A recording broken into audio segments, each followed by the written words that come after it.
యెషయా గ్రంథము 28వ అధ్యాయము 16వ వచనం. ప్రభువగు యెహోవా ఇలాగున సెలవిచ్చున్నాడు, సియోన్లో పునాదిగా రాతిని వేసిన వాడను నేనే. ఈ పరిశోధింపబడిన రాయి అమూల్యమైన తలరాయి, బహు స్థిరమైన పునాది అయిన ముడరాయి అయి ఉన్నది. విశ్వసించువాడు కలవరపడు. దేవుడి వాక్యము దీవించి ఆశీర్వదించువాడు.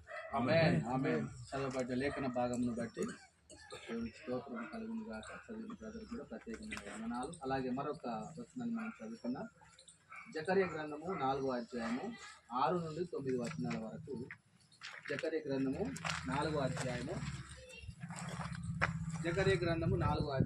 6 నుండి 9 వచనాలు. మన మధ్య ఉన్నటువంటి డాక్టర్ రాజన్న గారు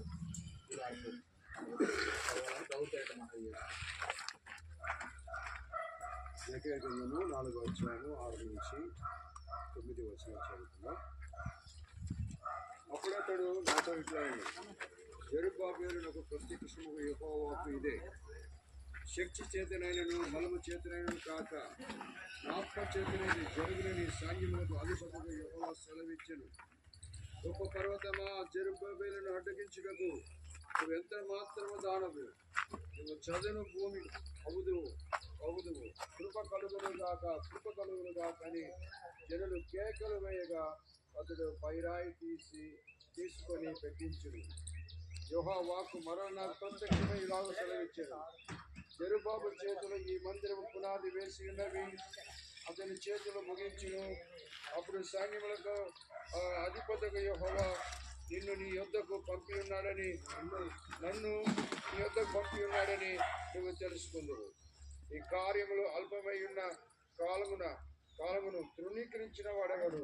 లోకమంతటను సంచారము చే యెహోవా యొక్క 7 నేత్రములు జెరుబ్బాబెలు చేతులు గుండు శూలముట చూసి సంతోషించును. దేవుడి లేఖనము దీవించును గాక. ఆమేన్ ఆమేన్. చదువుకున్న లేఖన భాగం బట్టి దేవునికి స్తోత్రం కలుగును గాక.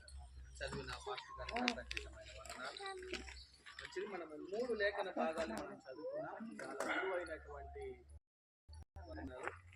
అయితే ఈ సమయంలో మరి చదవబడినటువంటి లేఖన భాగంలో హాజరు మధ్యలో అధ్యక్షుల వారు మరి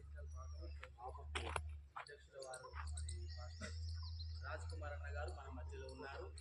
ఈ మందిరం కొరకు ప్రతి సోమవారము జరిగేటువంటి హాస్టల్ కూడికలో గత కొద్ది సంవత్సరాల నుంచి, కొద్ది రోజుల నుంచి నేను వచ్చిన కాంతి అయితే ప్రతి సోమవారం ప్రార్థనలో పెట్టడం జరిగింది.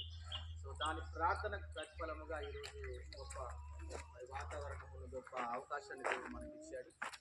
కాబట్టి మన మధ్య ఉన్నటువంటి రాజ్ కుమార్ అన్న గారు ముందుకు వచ్చి కొద్ది మాటలు దేవుడు వాక్యం మనతో పంచుకుంటారు. వారిని ఆహ్వానిద్దాం.